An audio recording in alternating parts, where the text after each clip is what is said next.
Hello everyone and welcome back to the Aether Hub and more Magic the Gathering lore. Today we start the story of War of the Spark as told by the cards themselves. Wizards of the Coast has aligned cards previewed and spoiled to come out in acts subcategorized in scenes. Now the cards themselves don't paint a perfect picture but allow us to follow at least loosely what's going on in the story. Treat this series more as a casual discussion of the in-game cards that represent a story rather than a breakdown of the story itself. Since I'm just now getting into the War of the Spark novel and reading it for a second time for, thorough reasons, we can get into the real lore at a later point. For now though, let's look at the story of War of the Spark, Act 1, as told by the cards. For the first scene in Act 1, we start with Dreadhorde invasion. We know that Bolas looks to assault Ravnica with his Eternal army, the Eternals being the undead, metal-covered, loyal to Bolas champions of the defeated plane of Amonkhet. This card shows the Eternal forces ready to push forward into Ravnica. Tezzeret, Master of the Bridge and Buy a Box promo exclusive for War of the Spark, is the tool they'll need to make the journey from Amonkhet to Ravnica. He went to Kaladesh to steal the technology needed to form an interplanar portal. Luckily, it's just the thing to transport these inorganic soldiers of Bolas to Ravnica. The Master of the Bridge stands ready for his tyrannical master's command.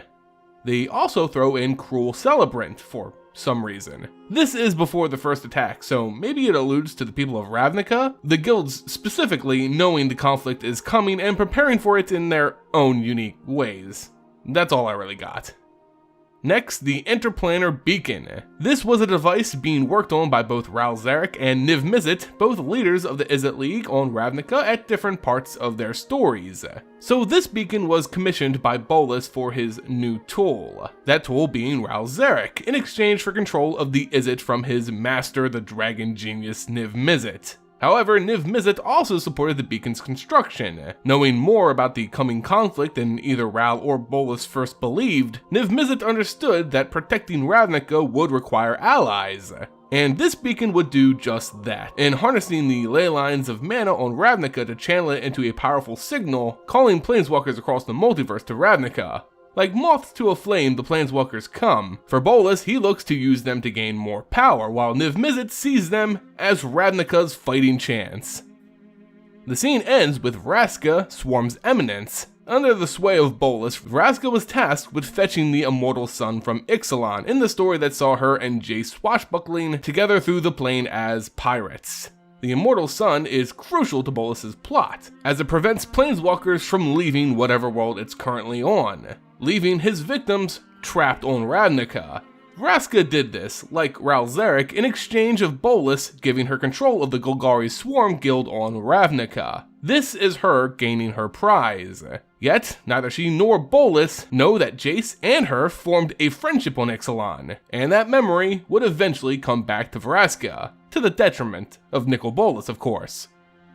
In Scene 2, we start with both Emergency Zone and Ravnica at War, both telling the same story. Tezzeret activates his planar bridge and it opens a portal from Amonkhet to Ravnica right on top the Chamber of the Guild Pact. This is a sacred and important place to the denizens of Ravnica, a symbol of their city's endurance as conflict after conflict was settled with the power of the Guild Pact. This building once stood as the glue that kept peace on Ravnica, but now it's the doormat used by a tyrant that will push their world to the brink.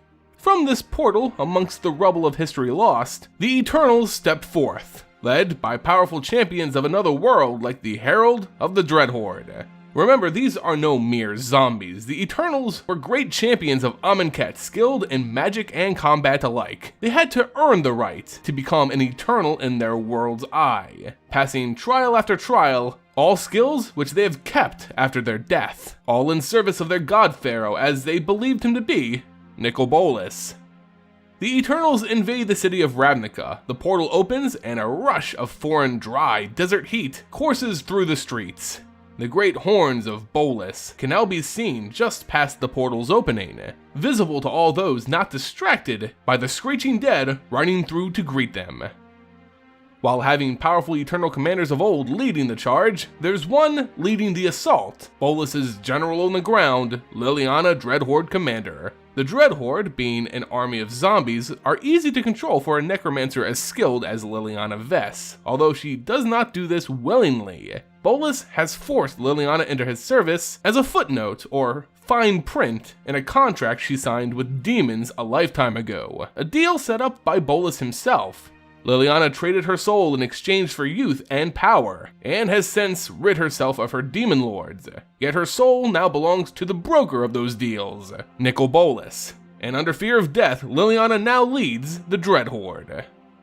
With these pieces in play, widespread brutality shows us just a quick shot of the devastation the Eternals have brought to Ravnica. Anyone who resists are killed, some who don't are killed anyway. This is a total war on Ravnica, and the Eternals act utterly without mercy. The final scene in Act 1 highlights the efforts of the Gatewatch on Ravnica at its early stages, two members in particular, that being Ajani Goldmane and Jace Beleren. They understood Bolas's plot before the planar bridge actually opened for the first time, and Jace has ascertained the reason for some of the strange things going on in Ravnica just before the planar bridge broke through.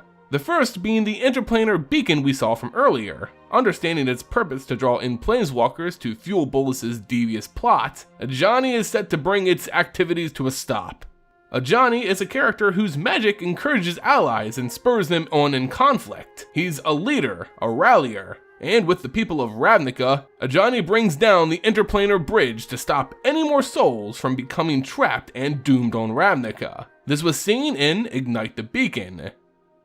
Next, Jace Beleren, the Living Guild Pact, with the power of law magic on Ravnica, and leading Mind Mage of the Gatewatch. He spies something strange going on with the Azoria's Senate. He fears a power he once faced on Ixalan some time ago has followed them to Ravnica as part of Bolas's plan. This is, of course, the Immortal Sun, trapping all the planeswalkers who were already on Ravnica there for the duration of this invasion.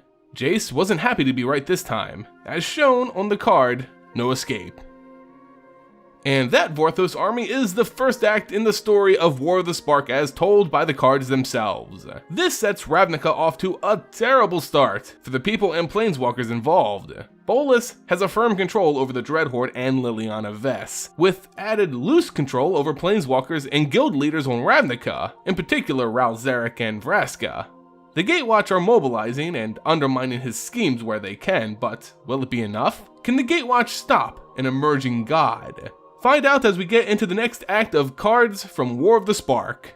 Of course, let me know your own thoughts on Act 1 in the comment section below. If you enjoyed the video, make sure you hit that like button, subscribe, hit the bell so you never miss a new video, and of course, share it with friends. A share on Reddit goes a long way in supporting the channel, and is always appreciated, so thank you guys so much for that.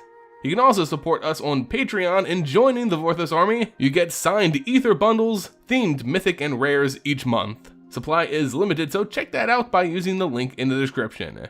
As always guys, thank you all so much for watching, and I'll catch you next time here on the Aether Hub. See ya!